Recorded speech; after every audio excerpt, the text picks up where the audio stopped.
Min studju li sar mid-Dipartiment tal-Kriminoloġija il-fuq minn 80% ta' dawk li jħadmu ma jażlux illi jimpjegaw ex-priġunieri. 50% ta' dawk li jħadmu jisħu illi raġuni wara dan hija nuqqas ta' fiduċja. Il-Ministru Manuel Malija meta kien qed jipparteċipa fit-tnedija ta' proġett bil-għan illi jgħin fl-integrazzjoni ta' dawk il-persuni lura fis-soċjeta saħaq li minkejja li dan huwa persentaġġ għoli u inkwetanti xorta hemm numru ta' kumpaniji li huma lesti illi lil ċertu priġunieri li waslu fl-aħħar tas-sentenza tagħhom joffrulhom impjieg.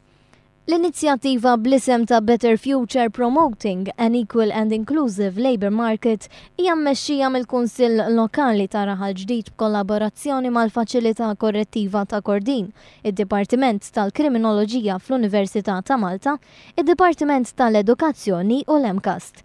Il-proġett huwa mmirat biex meta priġunieri jiskonta is-sentenza tiegħu fil-ħabs tiżdiedlu l-opportunità li jsib xogħol billi jkunu provduti numru ta' korsijiet li jippreparaw għall-integrazzjoni aktar faċli fis-soċjetà.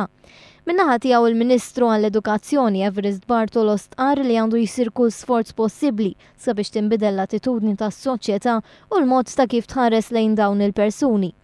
Preżenti kien hemm ukoll is-Segretarju Parlamentari għall-Presidenza tal-Unjoni Ewropea 2017 u l-Fondi tal-Unjoni Ewropea jgħin u għassaħa illi dan il-proġett li huwa kofinanzjat mill-Unjoni Ewropea huwa pass fid-direzzjoni tajba għaliex ser jgħin mhux biss lil priġunieri iżda anke lis-soċjetà nnifisha.